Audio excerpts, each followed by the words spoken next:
makadi mhuri yeZimbabwe tikudai kusangana pano pasekuru Good Picture TV zvakare apa tokupai ma-updates enhau dzinenge dzichipisa. Yes, ma-updates ezvinenge zvichiitika. So far tikuziva kuti mukomana ari kupisa ndi Holy 10 kana kuti Holy 10 nekuda kwema-controversy aari kuita. Yes, of course tikuramba tichikupai ma-updates time and time again. So I don't want to waste much time. I just want to take this opportunity and thank everyone who has subscribed and who is helping to like this video kuti zviende kumberi kana kuti mavideos aende kumberi. Anyway, mukomana ari kuwanika ari apo pakati pevakomana avo vamuri kuona avava. So yeah, vanhu vakawanda vari kunetsekana kuti chii chiri kuitika. As you can see kuti Holy 10 is there and ari kuhagahagwa nevakomana.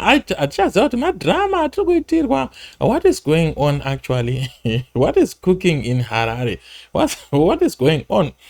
So you can see actually also I did pick up something. When you look at his face, ari kungocheuka cheuka. The guy is uneasy and he is surrounded. He is surrounded by military police guys. So I don't know kuti vanhu havasangana kupi and what is going on and what are those guys doing there. But the military police guys seems to be in a jovial mode. Vari kuratidza kunakirwa. I think mafans emujaya. So ipapa manje hatichazive the picture iri kubuda kuti zveshuwa mafans here kana kuti mukomana atori pakati pemazino. Hatichaziva kuti mukomana ari pakati pemazino here kana kuti zvii zviri kuitika ipapa. But we just wish the best and I am hoping kuti aiwa those must be some fans kana kuti mafans ake iye Holy 10 nekuti Holy 10 pane imwe information yambenge ichibuda zvichinzi Holy 10 atiza aenda kuSouth Africa this and that, then pachizobuda mavideos akadai unobva unoona kuti mukomana kai anenge akatokula down. Mukomana anenge ari mumarounds. Mukomana ari kuziva zvinhu zvaari kuita. The other thing also which is interesting is the information yandasangana nayo mukufamba mumarounds umu. Ndaona imwe post yange yakataurwa kunzi aiwa matwins vana vapresident ED Mnangagwa havana noise nevanhu ever since kubvira kumashure. Kana inini it is first time yangu kutonzwawo zvinhu zvakadaiwo. Ndasatomboziva kuti president wedu ane matwins, to be frank with you. Asati aita president ndasamboziva. Even paakaita president it took me some time kuti ndizoona kuti president ED vane matwins.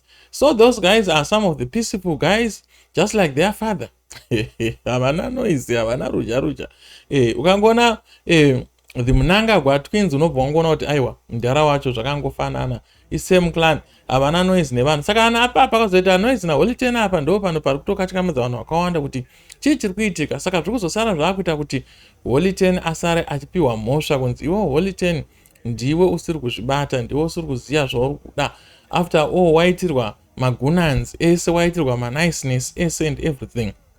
Tisingakanganwa ma-speculations ari kuuya ekuti zvinhu zvanga zvina Holy 10 zvizhinji zvacho zvese anga akazvipiwa navakomana kuti ambosanobata akadaro. Also tichiona kuti Holy 10 uyu paakubuda zvakare runyere kupe kana kuti ma-allegations kana mahunga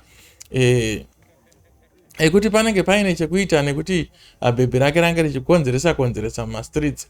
So ndo zvimwe zvezvinhu zviri kuitika so far pama-updates atinawo. Mukomana Holy 10 ndiyeyo akasaraundwa navakomana. Hatisi kuziva kuti ari kupiwa tiketi. What is going on with those military guys? They seem to be very very happy with the Holy 10. So I don't think kuti Holy 10 vanhu vachamutora serious. I think Holy 10 maybe he is going through some tough time, a meltdown or depression of some sort because of other things that is beyond our knowledge. I think as time goes on Holy 10 achazoya achitiudza kuti what was going on paaiblaster vakuru venyika achivatorera achivasaiza zvekudaro. But anyway, we wish you the best Holy 10 and I wish kuti iwewe nevakomana ava vekwaAD dai kuti relationship yenyu yagadzirisika mangoita zvamanga muchiita, because yeah it seems like zvinhu zvako zvanga zvichi flow smoothly. So panipa panda kuti pagadziriswa but panongogadziswa nemi. Isusu we are just spectators. We are just watching stuff unfolding. There's nothing we can do about that. tinotongoonawo takangoleza tiri kumaterrace tongoona kuti zvadai isusu basa redu kupa ma-updates. I'm sure guys you also came across another video that I made whereby I was talking about the finance minister Mutuli Ncube achiscraper Mutuli Ncube was scraping zvinhu zvakafanana mari dzekupaka dzimotikari. Mutuli was scraping izvozvo achitaura kuti no, tadzikisa taslasha zvinhu zvese by 50%. Even kuregister motikari kuisa new license plate, it was costing something like a whooping $500. But Mutuli Ncube adzikisa, he slashed kusvika ku $50. For the first time I've seen something good in Zimbabwe, and now I'm sure that our country is in the right trajectory. Imagine something like that happening on a weekly basis. Nyika yedu toita bo, nyika yedu yatopedyo nekutoita bo. Saka we want also kuti kumadata kuslash kuwe toda kuti data rislashiwe kuti vanhu vawane access to internet, vange vachiona vana sekuri kudo vachilike nekuti supporta, because by internet ndo yato CBD nyowani. Saka I'm expecting that a lot is going to be happening. There are going to be a lot of changes, and I think also they need to review this other the presumptive tax yakaiswa of recent. I think mso 5 here ndo payakagrandwa 5 September yekuti motokari dzemushikashika, makombi, matrucks namabhazi vanofana kubhadhara imwe tax yavanobhadhara pamwedzi pega. I think zvinhu izvozvo zvicharwadza ma-citizens. It is not a bad initiative, but I think the amount avanozostata, they need to know how much civil servants are getting, how difficult it is to be a Zimbabwean in the first place, because mikana yekuearn income is getting narrower and narrower. I think they need to ease it up a little bit on on their citizens, such that they can be able to survive, send kids to school, and even get or put something on the table for the family.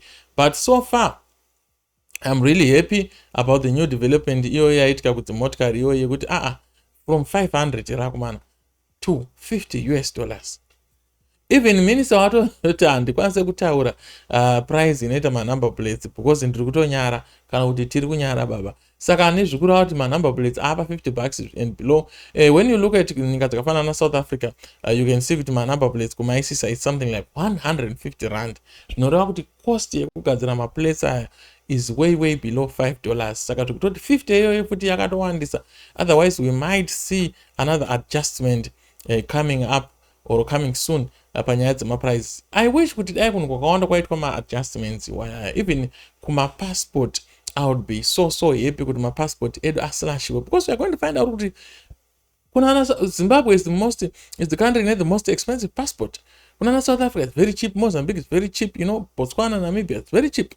So I think our president and his ministers, they need also to look into that and try to fix all that, so that Zimbabweans can live at least a happier life, even though the economy is not good. But at least these basic things, they mustn't be a struggle.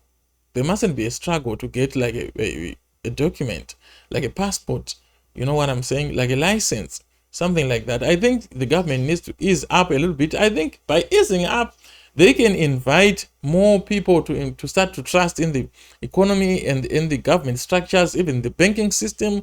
Zvinoita kuti pave more investment into the country. The more they make it harder, the more people also try to shun away from illegal ways of doing things in business. So I think the government is going to look into that and try to improve on those aspects. Until we meet again, my name is SGP Kanosekuru Picture TV. Don't forget to subscribe to my YouTube channel and share as well without the rich kise.